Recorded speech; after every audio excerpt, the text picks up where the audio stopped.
guys, and welcome back to my channel. Today I'm going to be reviewing some recent comebacks. Just some quick disclaimers. Firstly, I'm not going to be reviewing every single comeback that has happened in the past month or so because we'd be here forever. So I've just narrowed it down to a couple that I actually have things to say about. Secondly, this is just my opinion, but we all already know that, so let's just get into the video. First, no pun intended, is Everglass' Last Melody. Going into this comeback, I was really curious to see what it would sound like considering Lottie Daw was a departure from their typical concept. I was not disappointed at all by first. When I heard the opening, I was instantly reminded of Dreamcatcher because of how grand it felt, and as the song developed, I loved it more and more. Now, this song does have a beat drop chorus, which on paper sounds like it'll blend in with all the hundreds of other forgettable beat drop songs, but I think this works because the vocals are still present and the drop contributes to the overall essence of the song. By the end, I felt like Alexa, Dreamcatcher, and ATEEZ had been put into a blender and this song was the result. That comparison truly explains the root of why I love this song. The girl crush concept has existed for a while now and has mostly been popularized by Blackpink in the fourth generation, so we'll kind of use them as a reference point slash example. But when you think of girl crush, you think of Kill This Love, and I like Kill This Love as much as the next person, but it does leave something to be desired. I think it boils down to the hype level. Kill This Love only gets to about a level 75 on the hype scale, which is where I find most girl crush songs kind of max out at. It's fun, it's a good listen, but there's more potential, and First completely capitalizes on this potential. I hope that the sound catches on and becomes the next step in girl group concepts.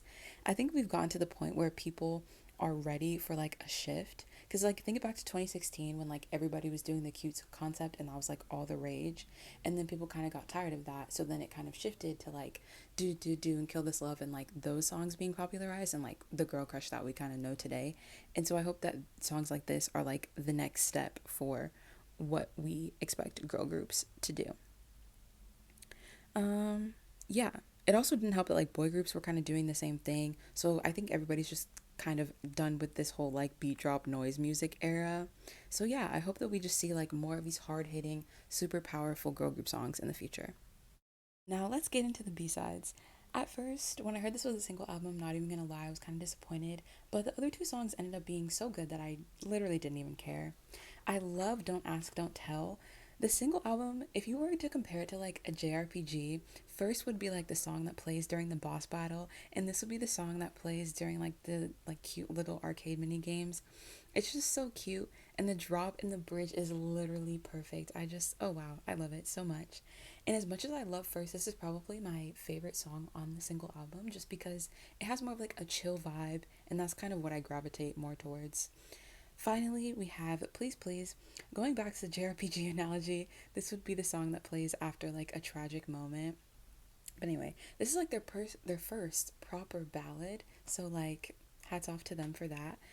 And I like it. Their voices sound nice. I feel like this is kind of disproving all those things where people are Everglow has bad line distribution, and they're well, the members' voices don't really suit the song, which kind of I feel leads people to think that other members can't sing, but the song proves that they can.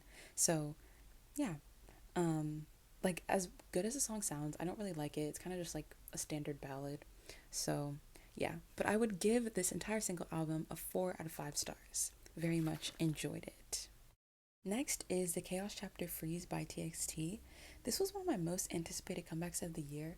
Honestly, a lot of the groups in this video have been some of my most anticipated comebacks, but particularly for TXT, I find that their music is so interesting. They're always pushing the boundaries of what I expect from K-pop and the limits of it. So I was really looking forward to this. And even if I can't say that they're one of the groups where I can listen to every single one of their mini albums back to front and be wow, this is so good, there's always at least one song from every mini album or whatever that really just blows my mind, and I'm this is so unique and I would never expect anybody to make this. So yeah, going into the actual review, I Know I Love You was so unexpected. It's the 10th time that I've said that word, but it's just so unique, and I've heard the genre described as Britpop, which sounds super fitting because it seems like it would play on the radio in between 2014 era Imagine Dragons, which maybe sounds like a bad thing, but it's a compliment, I promise.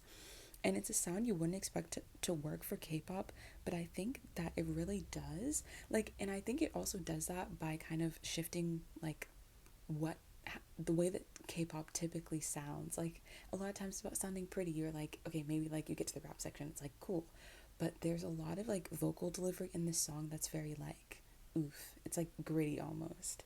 So, and I think that makes the sound work because if you kind of just put these pretty vocals in it, it wouldn't really convey the feeling of the song. So, I really like that they did that. And I think it there's also another layer of depth when you think about like their concept and how this compares to like their last comeback. Because if you look back to Blue Hour, it's kind of like the perception of youth. It's bright, happy, and fun. Whereas I Know I Love You is filled with like this desperation and like these gritty feelings and yearning. And both parts are just as valid, but I feel like one is shown a lot more in K pop than the other. So yeah, my only gripe with this song is the feature. It sounds lovely, but Big Hit has this habit of featuring female artists in their song and then basically making them a glorified backup singer. It's like, I know she can sing. I can hear her singing, so why don't you give her a bigger part? And you might be like, well, it's a title track. She can't perform with them every single time they go on stage. Then just feature her in a B-side and give her an actual part? Like, I'm confused. The feature, I just feel like there was a lot of wasted potential there. So, yeah, but other than that, I really love this song. On to the B-sides, starting off with Anti-Romantic. This song is amazing. The chorus is so beautiful. And I don't know, this is kind of one of those songs that's really carried by the chorus, in my opinion. And I don't know, it's just like, yes, the chorus is easily the best part. The other parts are good too, but I don't know. I think it would be a lot better if the other parts matched the chorus. And going into this, based on the title, I was kind of like, ooh, it would be cool if the lyrics were vaguely about the boys' lack of experience with love or potential lack of experience. I don't know their lives with love because of their status as an idol, but like almost as an apology to like their partner for their lack of experience. But the actual lyrics led themselves to a more standard breakup theme, but that also has more weight to it because a breakup would be that much harder with all the eyes on you. This is also looking at the song through like their perspective, but whatever. Anyway, I'm gonna skip Magic for now and go on to Ice Cream. I didn't like this song that much, but I did want to point out some of the lyrics because I thought they were really good. Oh, I really can't do it. I feel like I'm the only one that's been robbed. It's unfair. So everything shall be doomed. For my slightly mean wish, I'm going to pray to be able to do small evil things. Secretly, secretly, with my heart, I pray for me. Misfortune, not maintenance. I thought those were really good, so I was like, wow, that's cool. But other than that, everything from Magic to Dear Sputnik was kind of just there for me. The last song on the mini album is Frost, and I just, wow, incredible, amazing, stunning, beautiful. I just don't even know what to say. The song is so good. I love the blend of genres. Like, I feel like there's like at least three different genres going on in the song, but they all work together so well. And it's just such a good song. Like, this is like that song that I'm like, this is so unique. Literally, how did anybody even think to create this song? It's just so good. And it's easily my favorite from the mini album. So yeah, overall, I liked this mini album. It felt very all or nothing though. It was like if I liked the song, I loved it, but if I didn't like it, I was like I would literally never listen to this again. Like it doesn't even exist to me. So they're like that kind of averages out to be like around a 50. So yeah, I would give this album. I would give TXT's The Freeze Chapter Chaos, the Chaos Chapter. Y'all know what I meant. A 3 out of 5 stars. The last comeback that we're going to be talking about in this video is Taste of Love by Twice. I am so glad that Alcohol Free came out and it sounds the way that it does because when I Can't Stop Me came out, I was like, this is interesting, and I had a thought about it, but I didn't know whether it was like a one-time thing because of that song or whether it was a trend. But now that Alcohol Free has come out, I feel like I can confirm that it is a trend, so I can talk about it. Basically, when I Can't Stop Me came out, I liked it, and I still do like it, but I noticed it was very different from the other Twice songs that had been released to date, the title tracks at least. Like all the other songs were like bangers and this song was not. Now, I don't just mean that like all their other songs were good and this one wasn't because I just said that I liked the song. But by a banger, I mean the other songs, like when you get to like the chorus of literally Cheer Up TT Fancy, you just want to get up and dance because it's so fun and it's like in your face. You're like at a party, it's a good time. But with I Can't Stop Me, it never had that moment where you want to get up and dance. Like it never like exploded into that one like hype moment. I guess hype is like the word of this video. I've said it like 10 times. Um, it never had that one moment. So I was like, this is a bit more chill. Like it just kind of rolls through. So that's interesting. And now we get to alcohol free, and you would think like on paper it's a summer song. Twice are kind of known for their summer songs. It's one thing that they do well. They do a lot of things well, but like, more and more Dance the Night Away, obviously. So you would think, okay, they're going to go back to this sound and they're going to do like this super fun, bright, energetic, in your face kind of song. But alcohol free is not that. And I love it because throughout this whole time, from their debut to now, they've been doing the same concept, which is fine. But I think in order for that to work, which it has for them, you have to find new ways to keep doing the same thing. And I think they're almost a case study for other groups when it comes to sticking to your concept. I think nowadays it's so popular to like show how versatile you are, and every comeback show that you can do this and that and the third, and you're just so versatile and so diverse and so amazing. But Twice are a very good example that you don't have to do something different every single time in order to make good music and to keep your audience engaged. Like they've been doing the same thing, but they're just finding new ways to be themselves and new ways to express that concept. So I kind of wish the other groups would just find one thing that suits them and then just like ride it until the wheels fall off, you know? And this is also something I don't talk about this comeback in this video, but EXO's Don't Fight the Feeling, like it's not trying to reinvent the wheel or do anything crazy. It's just a good song, and that I think this also applies to alcohol free. So yeah, but kind of more on the song itself and not really how it fits into Twice as a whole. Um, I like this song a lot. I actually think like in the beginning I was like, this is good, but now I'm like, I really like this because I gravitate towards more chill songs, so I kind of have to be in a mood if I'm listening to Twice. I have to be in the mood for it if I want to listen to like Twice. But this song feels like something I would listen to on like a day-to-day basis. So yeah, I love this song. It feels like I'm like relaxing by the pool. Like I don't have to be at like some crazy summer party. Like I'm just relaxing and chilling. I love it. Moving on to First Time.